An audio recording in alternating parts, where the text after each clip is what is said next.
The headlines. Businessman says 80% of Bajans don't pay a fair share of taxes. Banks breweries heading for new ownership. And local cyclists train abroad for big road race next month. Welcome to Nation News for Wednesday, September the 23rd, 2015.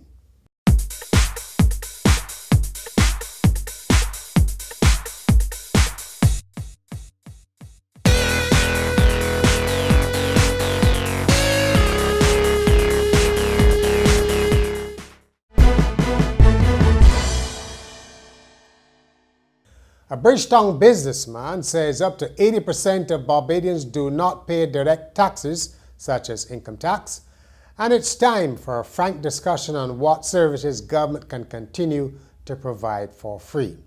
Eddie Abed of Abed's spoke at a luncheon of the Barbados Chamber of Commerce, of which he is vice president.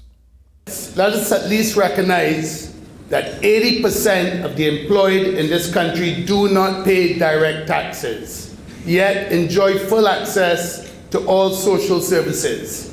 Is it not time we start the discussion about asking all citizens to pay even $5 a week in direct taxes and introduce a user fee for some of these services?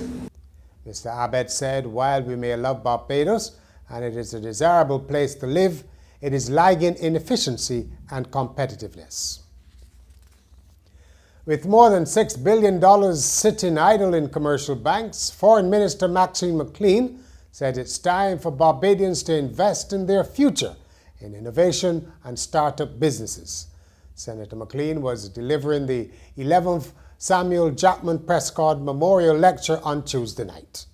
If for every dollar we have in, and I'll use a dollar, if for every dollar we have in commercial banks, we took out either 10 cents or 1 cent as citizens who are leaving it there, can't borrow to help my son start up a business very easily if he wants to,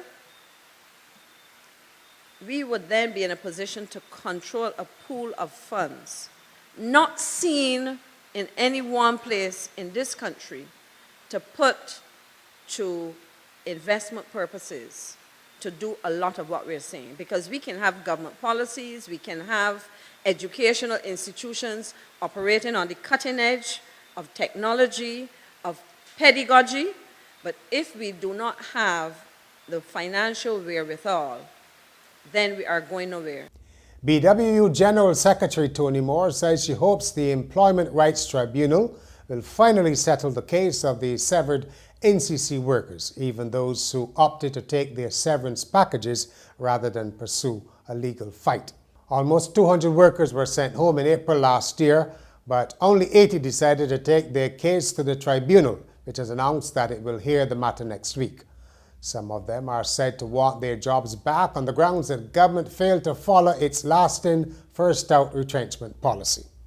We're hopeful that in hearing this case, the Employment Rights Tribunal may be able to use some similar method to the class action methodology to bring about justice for these workers who still believe that they have a sound case and a solid basis, but who, because of the unfortunate circumstances within which they were put, had to take a decision to accept severance pay as an alternative to pursuing the course.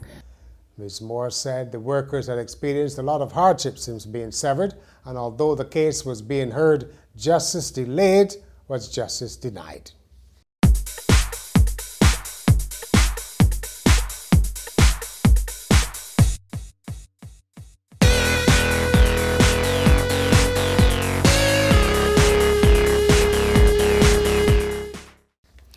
Now it's being made clear that you don't need a lawyer to take a case to the tribunal.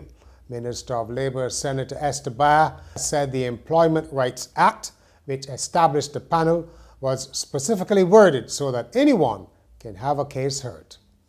So we do not want a situation, for example, where a maid working in a large establishment feels that she has an issue that needs to be brought before this tribunal, but is afraid to do so because she may say the large corporation would have big up attorneys. and she may not be able to afford any attorney. And so she may feel, we don't want for that individual or individuals like that to feel that it would be a lost cause to come to the tribunal because they would obviously lose. That is not how it is set up. The tribunal and the staff behind the tribunal and at the Labor Department are well aware of their role in dealing with matters where persons do not have attorneys. Since children as young as 7 are said to be smoking marijuana, a drug educator says it's important that drug awareness tutoring has to start with the parents, telling them that what they should and should not use. The director of the Criminal Justice Research and Planning Unit, Cheryl Willoughby, made the point during a presentation on youth crime for National Youth Week. We have information, we have statistics which suggest that children are using from as early as 7 years old. And this is not anecdotal information. So when we are looking at prevention, prevention does not start at the tertiary level, which is incarceration.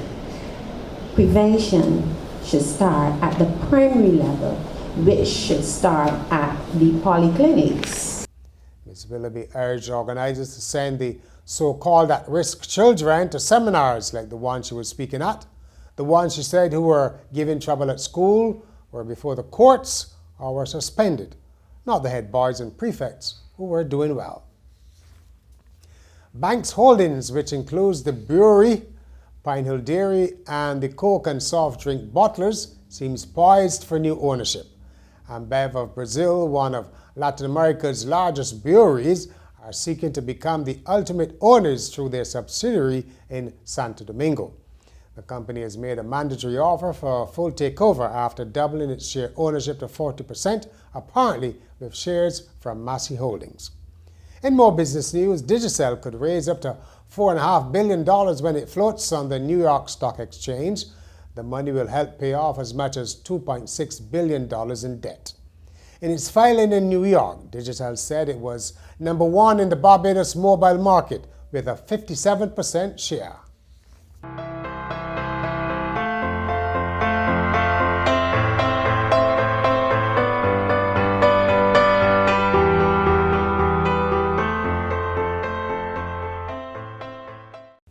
Sport now. Barbadian riders are abroad preparing for the biggest cycling event to be held here for some time, the Caribbean Elite Road Race Championships. Darren Matthews, the Kelly brothers Jesse and Joshua, and Edwin Sutherland are all in Colombia. Jamal Eastman and Philip Clark are in Trinidad and Tobago. The championships are to be held on October 17th and 18th and have attracted riders from more than 22 countries.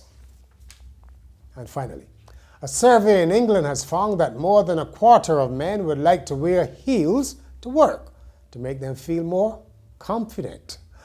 Research found 32% of men in the northwest of England admitted to being envious of their female colleagues' wardrobes. It also unveiled over half of men believe it is unfair women can wear a skirt while it is deemed socially unacceptable for men. Wine company Barefoot Wine compiled the findings to encourage men in the area to be brave and express their inner selves through their clothes, as well as increasing work productivity. And that's Nation News for Wednesday. For more news, log on to nationnews.com as well as YouTube, Facebook, and Twitter. And remember to pick up your Daily Nation on Thursday or subscribe to our e-paper.